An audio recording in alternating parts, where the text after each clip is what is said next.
নমস্কার, গল্পকথক রীতি short story চ্যানেলে আপনাদের সবাইকে স্বাগত। আমি রীতি চলে এসেছি আবার একটা নতুন গল্প নিয়ে আপনাদের কাছে। যারা নতুন এসেছেন, গল্প পাঠ ভালো লাগলে চ্যানেলটি সাবস্ক্রাইব করে রাখবেন। তো চলুন শুরু করি আজকের গল্প। শুরু করছি আজকের গল্প, সুবোধ ঘোষের লেখা নিত সিঁদুর। এই পথে আসতে যেতে অনেকবার দুজনের মুখোমুখি দেখা হয়েছে, ট্রামে বাসেও কতবার, আর এই যক্ষা হাসপাতালের ফটকেও। শুধু মুখ চেনা পরিচয়। একটা বছরের মধ্যে অনেকবার মুখোমুখি দেখা হলে যতটুকু পরিচয় হয় ততটুকু। দুজনের মধ্যে কোনো দিন কোনো আলাপ কিংবা সামান্য দু একটা কথারও বিনিময় ঘটেনি, কিন্তু অনুমানে দুজনেই দুজনের ভাগ্যের একটা বেদনার পরিচয় বুঝে নিতে পেরেছে। ধারণা করতে পারে প্রভাত এই হাসপাতালের কোনো কেবিনের বিছানায় এমন কেউ একজন আশ্রয় নিয়ে রয়েছেন যিনি এই মহিলার কোনো আপনজন হবেন। সুমিত্রাও অনুমান করতে পারে ভদ্রলোক এখানে নিশ্চয়ই এমন কোনো রোগীর সঙ্গে দেখা সাক্ষাৎ করতে আসেন যিনি ভদ্রলোকের কোনো আপনজন কিংবা প্রায় আপনজনের মতো কেউ একজন হবেন। পরিচয় হলো সেদিন, যেদিন দেখতে পেল সুমিত্রা সেই চেনা মুখ অথচ অপরিচিত ভদ্রলোকের সঙ্গে সুমিত্রারই পরিচিত পুরনো বান্ধবী অঞ্জলি হাসপাতালের ফটকের কাছে দাঁড়িয়ে আছে। অঞ্জলি পরিচয় করিয়ে দিল। ভদ্রলোক হলেন অঞ্জলির দাদা প্রভাত কুমার বরাট, জীবন বীমা কোম্পানির অর্গানাইজার। এতদিন আসাম সার্কেলের চার্জে ছিলেন, কিন্তু বৌদির অসুখ হবার পর বাধ্য হয়ে আর চেষ্টা করে কলকাতায় অফিসে ফিরে এসেছেন। নিরুপমাকে মনে আছে তো সুমিত্রা? হ্যাঁ, সেই নিরুপমার দিদি শোভাদির সঙ্গে দাদার বিয়ে হয়েছে। কুণ্ঠিতভাবে এবং একটু ভয়ে ভয়ে প্রশ্ন করে সুমিত্রা, কি অসুখ শোভাদির? কোনো কথা বলে না, শুধু চোখের ইশারায় বিরাট হাসপাতালের বাড়িটাকে দেখিয়ে দিয়েই গম্ভীর হয়ে যায় অঞ্জলি। অঞ্জলির দাদা প্রভাত বরাটের দু চোখের দৃষ্টিও যেন হঠাৎ উদাস হয়ে যায়। পাতা ঝরে গিয়েছে, রিক্ত হয়ে গিয়েছে ফটকের কাছের যে কৃষ্ণচূড়াটা, সেটারই দিকে তাকিয়ে আনমনার মতন চুপ করে দাঁড়িয়ে থাকে প্রভাত বরাট। দাদা, অঞ্জলির ডাকে মুখ ফেরায় প্রভাত। সুমিত্রার পরিচয় শোনাতে থাকে অঞ্জলি। এ হলো আমার বন্ধু সুমিত্রা, এক কলেজে একই ক্লাসের বন্ধু। আমার যেদিন বিয়ে হয়েছে সেদিন সুমিত্রারও বিয়ে হয়েছে, তাই কেউ কারোর বিয়ে দেখতে পায়নি। আরও অনেক কথা বলে অঞ্জলি। তাই জানতে পারে প্রভাত অঞ্জলির বান্ধবী এই মহিলা হলেন সুমিত্রা ঘোষ। সুমিত্রার স্বামী লোকেন ঘোষ ইকোনমিক্সের ভালো স্কলার, কলেজের লেকচারার, আর সুমিত্রা ঘোষ নিজেও মেয়ে স্কুলের টিচার। ওরা দুজনে বেশ আছে, স্বামী স্ত্রীকে একসঙ্গে মিলে লেখাপড়া চর্চা করে বেশ সুখেই আছে। কিন্তু কি যেন সন্দেহ করে সুমিত্রার মুখের দিকে একটা প্রশ্ন করতে গিয়েই হঠাৎ থেমে যায় অঞ্জলি। কি বলছিলে? তা তুমি এখানে কেন? ওই যে উনি তো এখানেই আছেন। সুমিত্রা মাথা হেঁট করে। বেদনাতুর মুখের একটা দুঃসহ বিষাদের ছায়া যেন লুকিয়ে ফেলতে চেষ্টা করেছে সুমিত্রা। গম্ভীর হয়ে যায় অঞ্জলি, আর প্রভাতের উদাস চোখের দৃষ্টিও করুণ হয়ে যায়। সেদিনের পর অনেক দিন পার হয়ে গিয়েছে। প্রভাত বরাট আর সুমিত্রা ঘোষের মুখোমুখি দেখাও হয়েছে অনেকবার।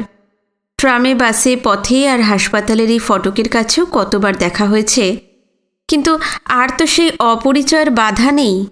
এখন দেখা হলে দুজনের মধ্যে দু চারটে প্রশ্নের বিনিময় হয়েই থাকে। কুশল প্রশ্ন নয়, দুটি উদ্বিগ্ন অদৃষ্টের করুণ প্রশ্ন। প্রভাত জিজ্ঞেস করে, এখন কেমন আছেন মিস্টার ঘোষ?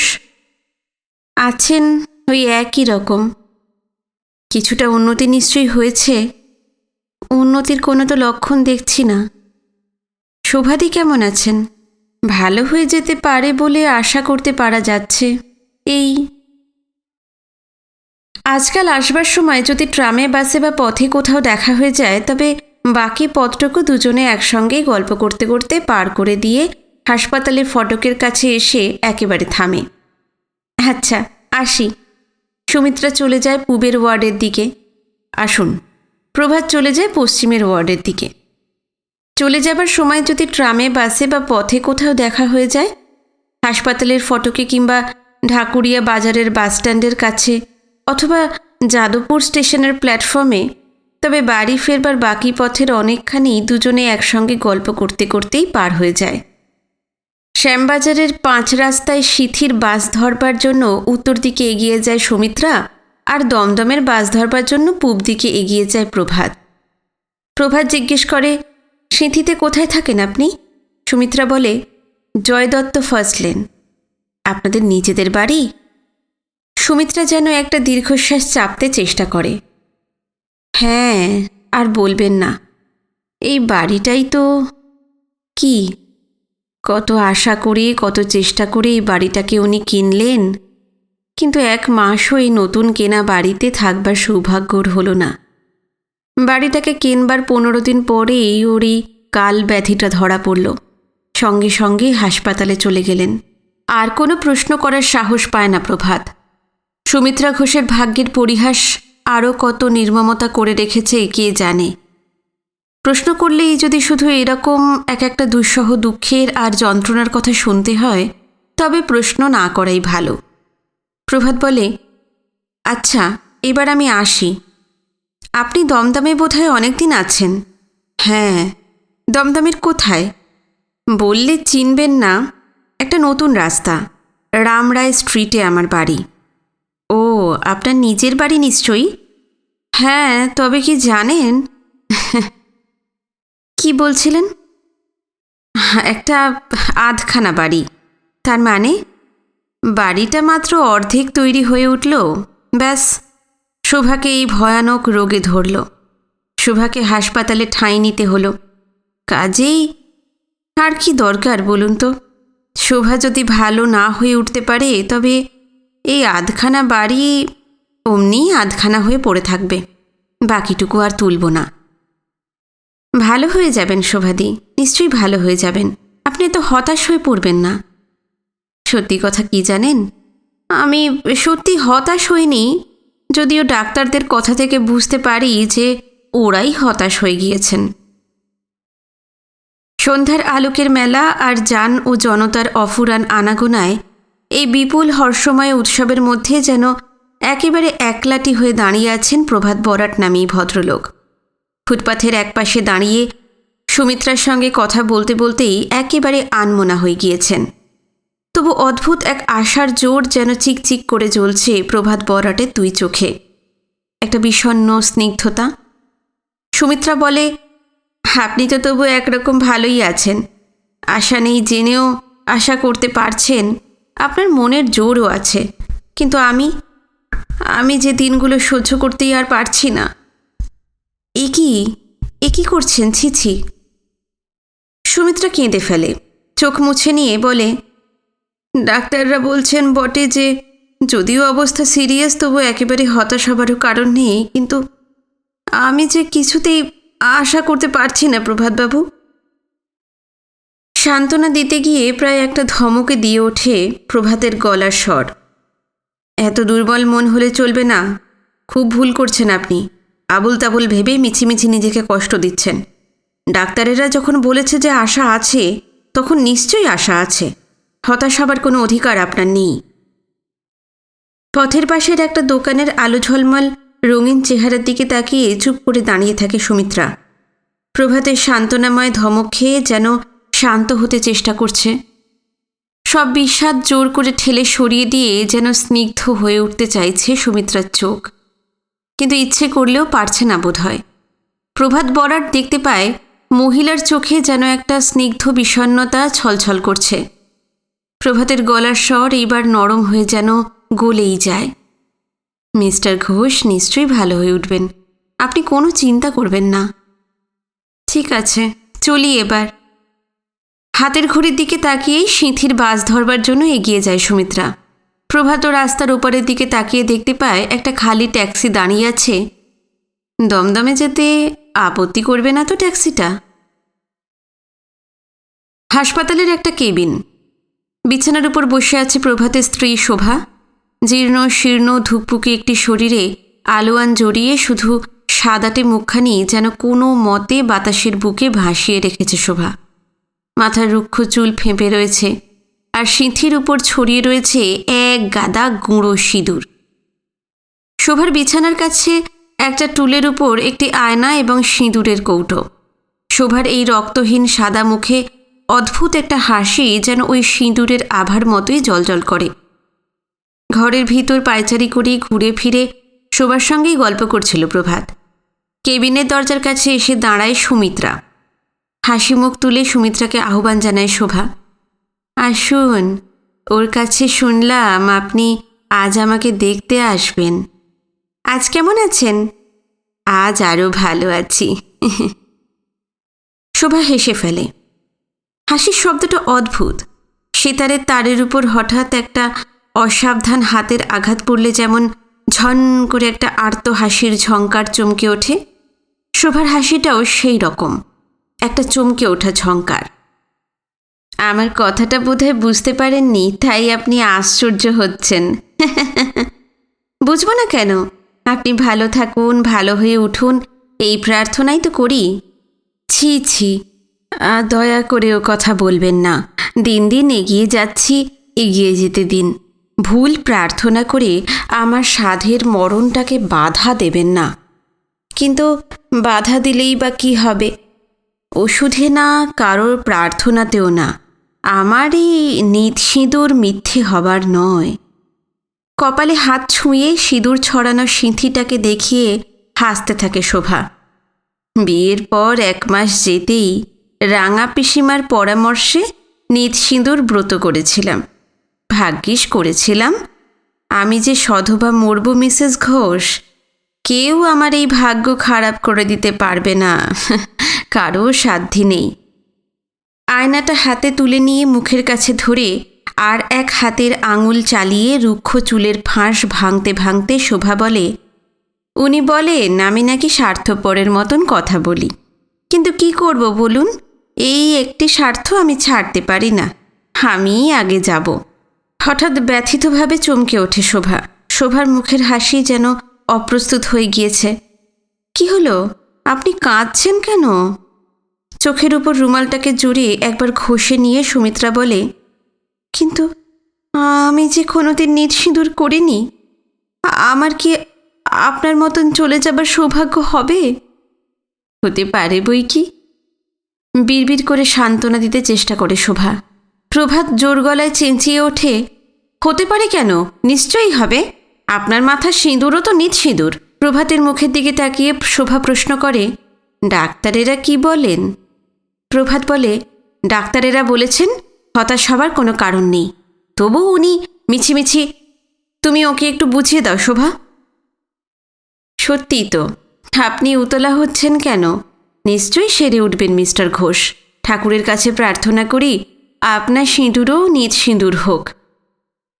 আজকে আসি। সুমিত্রা বিদায় নেয়। আসবেন মাঝে মাঝে, যতদিন না। আবার চমক দিয়ে বেজে ওঠে শোভার সেই রক্তহীন সাদাটে মুখের অদ্ভুত হাসির ঝঙ্কার। সুমিত্রা বলে, হ্যাঁ বেশ তো, চলুন না। আপনার কথা তো আমার কাছে উনি সবই শুনেছেন। আপনার সঙ্গে আলাপ করবার সুযোগ পেলে উনি খুবই খুশি হবেন। প্রভাতের ইচ্ছে ছিল, সুমিত্রারও আগ্রহ আছে। প্রভাত আর সুমিত্রা হাসপাতালের পূব দিকের ওয়ার্ডের একটি কেবিনের ভেতরে ঢুকতেই চেয়ার ছেড়ে উঠে দাঁড়াবার চেষ্টা করে সুমিত্রার স্বামী লোকেন। আপনি বসুন। আপত্তি করে বাধা দিয়ে লোকেনের কাছে এগিয়ে আসে প্রভাত। নিজেই একটা চেয়ার কাছে টেনে নিয়ে চেয়ারের উপর বসে। লোকেন বলে, আপনার কথা সবই শুনেছি সুমিত্রার কাছে। প্রভাত বলেন, এখন কেমন আছেন? লোকেন হাসে, ভালো আছি বলতে পারি না, কিন্তু আশা আছে যে ভালো হয়ে উঠব। নিশ্চয়ই ভালো হবেন। মিসেস ঘোষের কাছ থেকে যেটুকু শুনেছি তাতে তো মনে হয় ডাক্তারেরাও হোপফুল। লোকেন হাসে, ডাক্তাররা কেন হোপ করছেন জানি না, আমি কিন্তু ফুলের মতন হোপ করছি ঠিকই। প্রভাত বলেন, আপনি যদি এরকম অন্যায় কথা বলেন তবে মিসেস ঘোষকে আর দোষ দেব কি? হ্যাঁ, সুমিত্রা বুঝি আপনাদেরও কাছে কান্নাকাটি করে আপনাদের বিরক্ত করেছে? না না, বিরক্ত করবেন কেন? এইসব কথা কি মানুষকে বিরক্ত করবার জন্য, না কেউ বিরক্ত হয়? তবে হ্যাঁ, মিসেস ঘোষ একটু বেশি নার্ভাস। লোকেন বলেন, সেই জন্যই তো দুঃখ হয় মিস্টার বরাট। ও যে শেষ পর্যন্ত কি করে ফেলবে, শোক টোক সহ্য করতে পারবে কি না সেন্টিমেন্টের মাথায় একটা আত্মঘাতী কাণ্ড করে। প্লিজ এইসব কথা থাক। চমকে উঠে আর চোখে ঘরের এদিকে একবার ওদিকে একবার তাকায় প্রভাত। তারপরেই যেন একটা উদ্বেগ থেকে মুক্ত হয়ে হাঁপ ছাড়ে। না, দাঁড়িয়ে নেই সুমিত্রা কাছে কোথাও। লোকেন ঘোষের কথাগুলো সুমিত্রার কানে যায়নি। কেবিনের দরজার কাছে দাঁড়িয়ে দূরের আকাশের দিকে কিংবা ফটকের কাছে কৃষ্ণচূড়াটার দিকে তাকিয়ে আছে সে। সেই ন্যাড়া ও রিক্ত কৃষ্ণচূড়ার মাথার কচি সবুজের প্রলেপ পড়েছে। প্রভাত গলার স্বর নামিয়ে লোকেন ঘোষের কাছে ফিসফিস করে একটা আবেদন করে। আপনার কাছে আমার একটা অনুরোধ আছে। হ্যাঁ বলুন। মিসেস ঘোষের কাছে আপনি এই ধরনের হতাশার কথা বলবেন না। বুঝেছি, ওর কান্নাকাটি দেখে আপনিও খুব ব্যথিত হয়েছেন। হ্যাঁ, ঠিকই বুঝেছেন মিস্টার ঘোষ। মিসেস ঘোষ বড় অবুঝের মতন কান্নাকাটি করেন। আপনার উচিত ওকে বুঝিয়ে দেওয়া হতাশ হবার একটুও কারণ নেই। আমি অনেক চেষ্টা করেছি মিস্টার বরাট, কিন্তু অসুবিধার ব্যাপার এই যে আমার মনেই আর বিশ্বাসের জোর নেই। চেষ্টা করে বিশ্বাসের জোর রাখুন না। আপনি তো মিছিমিছি ভুল করে ডাক্তারদের কথা অবিশ্বাস করে নিজের একটা দুর্ভাগ্য কল্পনা করছেন। ঠিকই বলেছেন। না, দেখি সুমিত্রাকে নার্ভাস করে দেওয়ার কোনো অর্থই হয় না। আজ তাহলে উঠি। লোকেন বললেন, আসুন। হ্যাঁ, মিসেস বরাট এখন অনেকটা ভালো আছেন আশা করি। প্রভাত বললেন, তার ধারণা তিনি ভালো আছেন, যদিও ডাক্তাররা জানেন যে তিনি অতি দ্রুত এগিয়ে চলেছেন সেই অচেনা জগতের দিকে, from whose fatal bourn no traveller has ever returned. বলতে বলতে ছটফট করে ছোট ছেলের মতন কুঁকিয়ে কেঁদে উঠে ঢোক গিলে কান্নার শব্দটা চেপে দেয় প্রভাত। লোকেনের শুকনো গলার শুকনো স্বরও হঠাৎ বেদনাহত হয়ে কেঁপে ওঠে। না না না, আপনি একদম উতলা হবেন না মিস্টার বরাট। আমার অনুরোধ, প্লিজ। আপনার কাছে মনের বদ্ধ যন্ত্রণার গুমোট মন খুলে একটু হালকা করে নিলাম মিস্টার ঘোষ। আপনার কাছে ধরা পড়ে যেতে লজ্জা নেই, কিন্তু মিসেস ঘোষের সামনে তো পারি না। প্রভাতের চেয়ারের ঠিক পিছন থেকে বলে ওঠে সুমিত্রা, আমি একাই নার্ভাস নই তাহলে প্রভাতবাবু। যেন ভয় পেয়ে চমকে ওঠে প্রভাত। সুমিত্রার কাছে ধরা পড়ে যাবার যে ভয় থেকে এত চেষ্টা করে নিজেকে এতদিন বাঁচিয়ে এসেছে, সেই ভয়ে বিব্রতভাবে এবং একটু লজ্জিত হয়েও বোধহয় পকেট হাতড়ে সিগারেট বের করতে চেষ্টা করে প্রভাত। সুমিত্রা বলে, আমি না হয় সেন্টিমেন্টাল মেয়ে মানুষ, আপনি পুরুষ মানুষ হয়ে এ কি করলেন? লোকেন বলে, সুমিত্রা কিন্তু ঠিকই বলেছে, আপনার এতটা বেশি সেন্টিমেন্টাল হওয়া উচিত না মিস্টার বরাট। লোকেনের কাছেই অভিযোগ করে সুমিত্রা। শোভা দিয়ে একটা নিজ সিঁদুরের গল্প হেসে হেসে বলেছেন, আর উনিও সেই গল্প বিশ্বাস করে বসে আছেন। থাক না সুমিত্রা, এইসব আলোচনা কোনো কাজের আলোচনা তো নয়। না প্রভাতবাবু, কথা দিন উনি আর কখনো নিজেকে এরকম অসহায় বলে ভাববেন না, নিজেকে একলা মনে করতে পারবেন না। চেষ্টা করব নিশ্চয়ই। লোকেন বলে, কোনো চিন্তা করবেন না, নিশ্চয়ই মিসেস বরাট ভালো হয়ে উঠবেন। আই প্রে তিনি ভালো হয়ে উঠুন। লেকে যাবার রাস্তা গোলপাড় ঘিরে বড় বড় আলো জ্বলছে যেখানে সেখানে একটা গাছের গায়ে হাত দিয়ে চুপ করে একলাটি কেন দাঁড়িয়ে আছেন প্রভাতবাবু? বাসের জানালা দিয়ে দেখতে পেয়ে বাস থেকে নেমে পড়ে সুমিত্রা। আপনি কি বাড়ি ফিরছেন? হ্যাঁ, তবে এখানে এইভাবে চুপটি করে কেন? এখনই ফিরতে ইচ্ছা করছে না, তাই দাঁড়িয়ে আছি। আজ হাসপাতালে যাননি? গিয়েছিলাম। কখন? বিকালে। ও, শোভাদি কেমন আছেন? জিজ্ঞাসা করেছিলাম, কিন্তু কোনো উত্তর দিল না আপনার শোভাদি। কি বলছেন প্রভাতবাবু, একটু স্পষ্ট করে বলুন তো। শোভার আজ আর কথা বলবার শক্তি নেই। ডাক্তারেরা বলেছেন বড় জোর আর 5-7 দিন। না না না, এই হতে পারে না। এরকম ভয়ানক কথা বিশ্বাস করবেন না প্রভাতবাবু। বলতে বলতে সুমিত্রার হাত দুটো বারবার উতলা হয়ে ওঠে, যেন কারোর চোখ মুছে দিতে গিয়ে ভুল করে নিজেরই চোখ মুছতে থাকে। অনেকক্ষণ নীরব হয়ে থাকার পর হাসতে চেষ্টা করে প্রভাত। মনে হচ্ছে বোধহয় আপনারই অপেক্ষায় এখানে দাঁড়িয়েছিলাম। ভাগ্যিস দাঁড়িয়েছিলেন, তাই আজ আপনাকে কি আপনাকে অন্তত দুটো সান্ত্বনার কথা বলবার সুযোগ পেলাম। মিথ্যে সান্ত্বনা দিচ্ছেন? মিথ্যে? এ কথা বলছেন কেন প্রভাতবাবু? শোভা তো আর সত্যি বাঁচবে না। আপনি বারবার ও কথা বললে আমি কি আর বলবো বলুন তো? না, সেটা তো ঠিক কথা, কিন্তু আপনি আর রাত করবেন না। আপনি যান। আপনি বা রাত করবেন কেন প্রভাতবাবু? যান, বাড়ি ফিরে যান। বিশ্বাস করুন, বাড়ি ফিরে যাব ঠিকই, কিন্তু এখনই যেতে ইচ্ছে করছে না। এ কথা বললেও আমাকেও বিপদে ফেলা হয়। কেন? আপনাকে আজ এভাবে একা একা ছেড়ে গিয়ে আমারও চলে যেতে ইচ্ছে করছে না। তাহলে চলুন, একটা ট্যাক্সি ডাকি। হ্যাঁ, সেই ভালো। কেউ একজন সঙ্গে না থাকলে আমারও ট্যাক্সিতে যেতে কেমন অস্বস্তি হয়, ভয় ভয় করে। চলন্ত ট্যাক্সির ভিতরে অনেকক্ষণ নিঝুম হয়ে বসে থেকে হঠাৎ ছটফট করে ওঠে। জোরে একটা দীর্ঘশ্বাসও পর ছাড়ে প্রভাত। ভাগ্যের ঠাট্টাটা বুঝুন একবার। হ্যাঁ, কি বললেন? আমার লাইফ পলিসিটা শোভার নামে অ্যাসাইন করে দিয়েছিলাম। খুব বিশ্বাস ছিল আমি বেচারাকে একা রেখে আগে চলে যাব, কিন্তু কী যে হলো, সব ওলটপালট হয়ে গেল। শোভা আমার লাইফ পলিসিটাকে যেন ঠাট্টা করে ছিঁড়ে দিয়ে পালিয়ে যাচ্ছে, আর আমি ঠিক এর উল্টো কাণ্ড করেছি। আমি রাগ করে আর জোর করে ওর লাইফ পলিসিটাকে সারেন্ডার করিয়ে সেই টাকায় বাড়ি কেনবার দেনা শোধ করিয়েছি। আর দেখুন এখন সেই বাড়ি পড়ে রইল কোথায়, আর উনি কোথায় এখন। আপনি আবার ভুল ভাবনা করছেন। মিস্টার ঘোষ আবার বাড়িতে ফিরে আসবেন। আপনার দুঃখ করবার কোনো কারণ নেই। জানি প্রভাতবাবু, আপনি আমাকে মিথ্যে সান্ত্বনা দেবার মানুষ নন, কিন্তু কি বলুন, সৌভাগ্যে আর বিশ্বাস করবার মতন মনের জোর আমি পাই না। প্রভাতী যেন মনের সব জোর দিয়ে সুমিত্রার ভয় ভেঙে দিতে চায়। বিশ্বাস করুন, আপনাকে কখনো একা একা অসহায় হয়ে পড়ে থাকতে হবে না। সুমিত্রা বলে, এই তো শ্যামবাজার এসে পড়েছে, আমি এখানেই নেমে যাই। আচ্ছা, আসুন। বিকাল হয়েছে। হাসপাতালের ফটকের কাছে কৃষ্ণচূড়ার মাথা লাল হয়ে উঠেছে।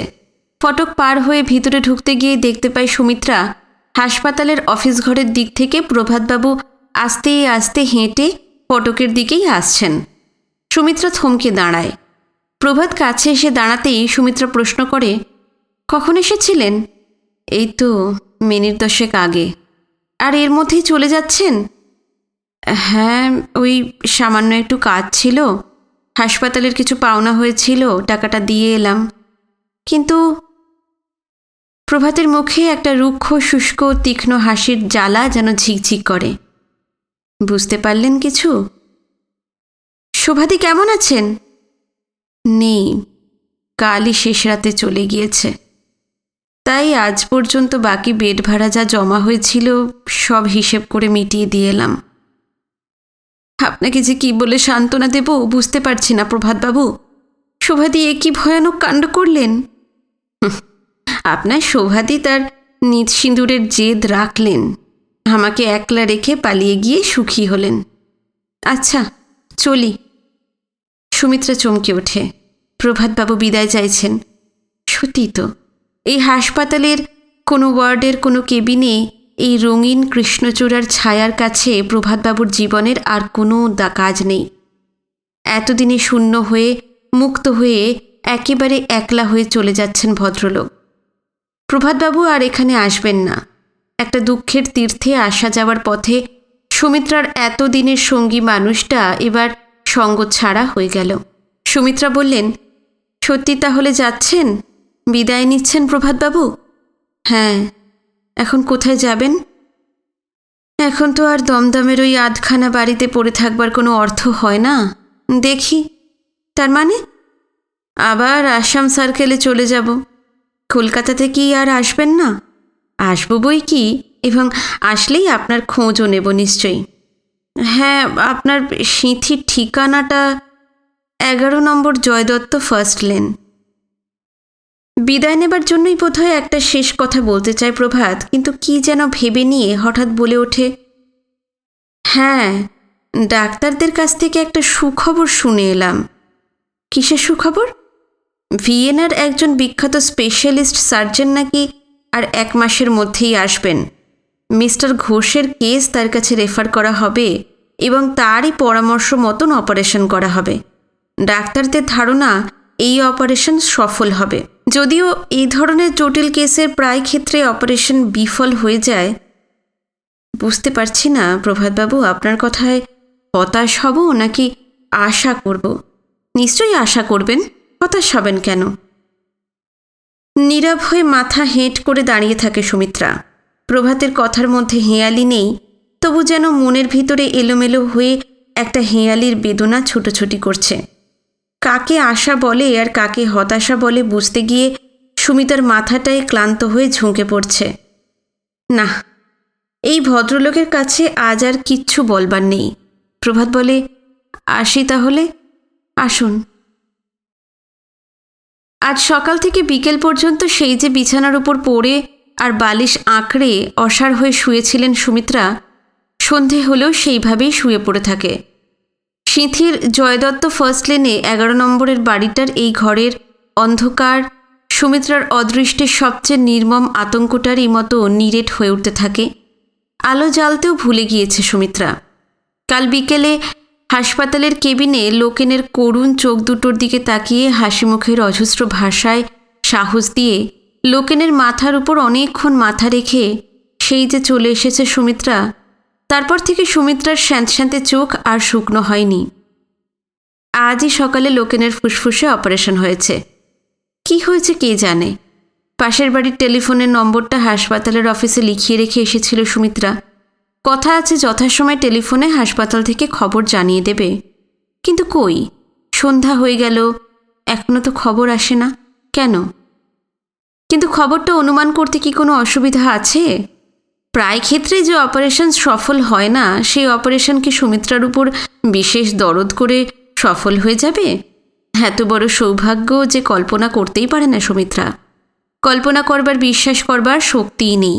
বরং বিশ্বাস করতে হয় এখনও লজ্জা করে সুমিত্রাকে ভয়ানক খবরটা হাসপাতালের অফিস দিতে পারছে না। হঠাৎ সুমিত্রার কান দুটো চমকে ওঠে। শুনতে পায় সুমিত্রা পাশের বাড়ির কাকিমা চেঁচিয়ে, না কাঁদতে কাঁদতে নয়, হাসতে হাসতেই সিঁড়ি ধরে উপরে উঠছেন, এই ঘরের দিকেই আসছেন।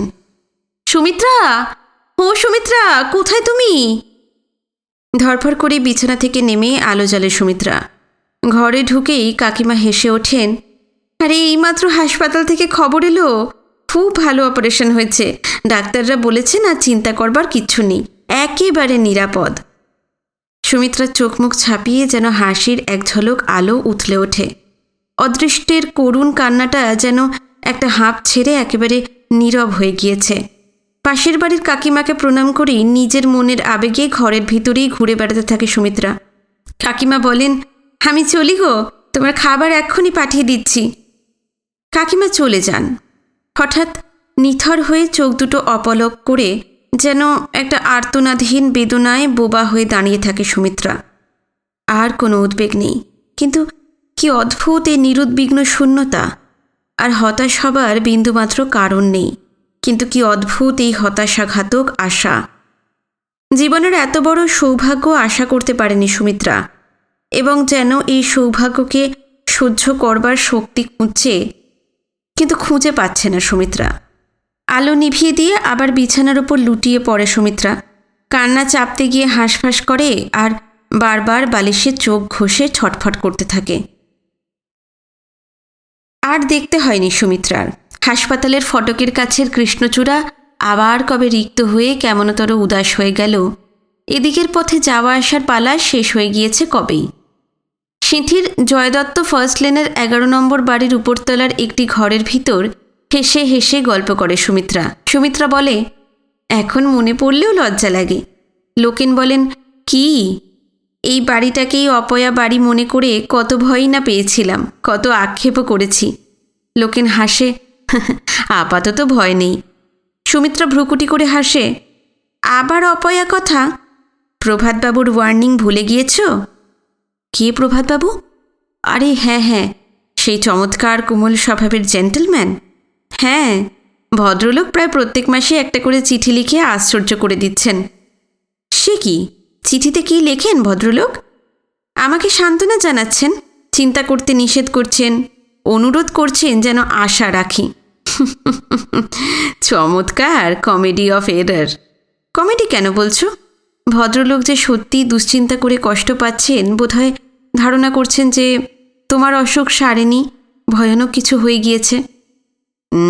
Tragedy of error. ভদ্রলোক তার ঠিকানা লেখেন না, জীবন বীমার কাজে আসামের এখানে ওখানে ঘুরে বেড়াচ্ছেন, তাই বোধহয় ঠিকানা দেন না। তা না হলে সুখবরটা স্পষ্ট করে জানিয়ে দিতাম যে তুমি ভালো হয়ে গিয়েছ, আর চিন্তা করবার কিছু নেই। সুমিত্রা উঠে দাঁড়ায়, দেওয়াল ঘড়ির দিকে তাকিয়ে আরও ব্যস্ত হয়ে ওঠে। আমি চললাম, স্কুলে আজ টিচার্সদের একটা মিটিং আছে। তুমি বেশি ওঠানামা করবে না, 1 কাপের বেশি চা খাবে না, আর স্যুপ তৈরি করে রেখেছি মিডসেফের ভিতরে আছে। নিচে নেমে বাইরের ঘরের দরজা খুলে এগিয়ে যেতে গিয়েই সুমিত্রা থমকে দাঁড়ায়। প্রভাতবাবু আসছেন। প্রভাতবাবু যে, আসুন, কবে ফিরেছেন? এই তো আজই। সুমিত্রা বলে, আপনার খবর ভালো? প্রভাত বলেন, হ্যাঁ, আপনার খবর বলুন। সুখবর, উনি সম্পূর্ণ সুস্থ হয়ে উঠেছেন, এই মাসের শেষেই কাজে জয়েন করবেন। প্রভাতের চোখের কৌতূহল হঠাৎ বিস্ময়ের একটা চমক লেগে কেঁপে ওঠে, যেন সুমিত্রার সিঁথির সিঁদুরের ছায়াটা হঠাৎ প্রভাতের চোখের ওপর লুটিয়ে পড়েছে। অদ্ভুত এক খুশির উচ্ছ্বাস তুলে হাসতে থাকে প্রভাত। তাই বলুন, আমি বলেছিলাম কি না আপনার সিঁদুরও নিত সিঁদুর? এখন বিশ্বাস করছেন তো? করেছি বই কি। তাহলে এখন স্বীকার করুন, আমি আপনাকে মিথ্যে সান্ত্বনা দিইনি। হ্যাঁ, অবশ্যই স্বীকার করি তো। আর এটাও স্বীকার করুন, আপনি আমাকে মিথ্যে সান্ত্বনা দিয়েছিলেন। সুমিত্রা মাথা হেঁট করে বলে, না। কৃতার্থভাবে যেন একটা সফল স্বপ্নের আনন্দে চোখের চাহনি নিবিড় করে হাসতে থাকে প্রভাত। যাক, শুনে খুবই খুশি হলাম। আপনাকে ভুল বুঝিনি তাহলে।